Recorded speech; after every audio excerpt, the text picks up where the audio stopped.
Mr. President, it's been 2 weeks since our first vote on a clean continuing resolution to keep the government open. The shutdown could have been avoided well before it began.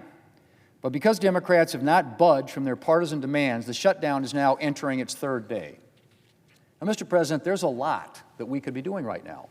We could be considering bipartisan appropriations bills through regular order, going to conference on the 3 appropriations bills we passed in August, or passing the bipartisan annual defense bill.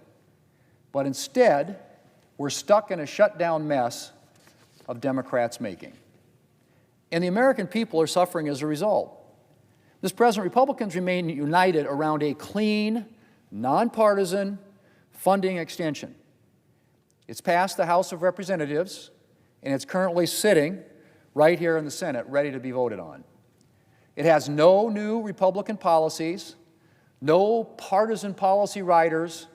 It's straightforward, simple, and clean. All it does is reopen the government through November the 21st to give us more time to pass appropriations bills here on the floor. We have a number of bipartisan bills waiting for floor consideration right now. The only thing standing in the way of reopening the government and getting back to doing the important work is Democrats' $1.5 trillion in partisan spending demands. That's right, $1.5 trillion. Their partisan proposal demands more money, think about this, more money than our entire defense budget just to keep the government open for 4 weeks. That's not a credible proposal. It's a far-left wish list.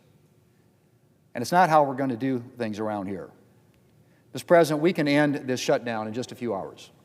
We need to take one roll call vote, just one roll call vote on the House-passed clean continuing resolution. The President of the United States says that he's ready to sign it. We just need a handful of Democrats to agree. Now, once we get the government back open, then we can talk about the issues that Democrats are raising. But we can't do that while they're holding the federal government hostage to their partisan demands. Mr. President, whatever Democrats are saying publicly, I think privately they are all well aware of the problems with their current position. The senior senator from Massachusetts has said, and I quote, "Hostage tactics are the last resort for those who can't win their fights through elections, can't win their fights in Congress, can't win their fights for the presidency, and can't win their fights in the courts," end quote. The Democrat leader called shutdowns, and I quote, "a politics of idiocy, of confrontation, of paralysis," end quote. Mr. President, this shutdown needs to end sooner rather than later. And there's only one way out of it. Democrats need to vote for the clean, nonpartisan, continuing resolution sitting right there. All it takes is one roll call vote. The government's back open. And Mr. President, we need to get this government back open, which we can do very, very quickly. And then we can talk about whatever we need to talk about. Just a few years ago, the Democrat leader had this to say, and I quote again, "We're allowed to come here and disagree over policy. In fact, our system of government was designed to allow for progress, despite our large and sometimes raucous differences. But when one side throws a temper tantrum and uses the basic functioning of our government as leverage in a policy argument, our system of government breaks down," end quote. Well, Mr. President, let's hope the Democrat leader decides to heed his own words and the Democrats' temper tantrum ends sooner rather than later.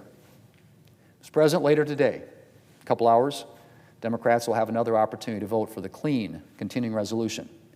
And we'll see if they're still committed to their shutdown politics.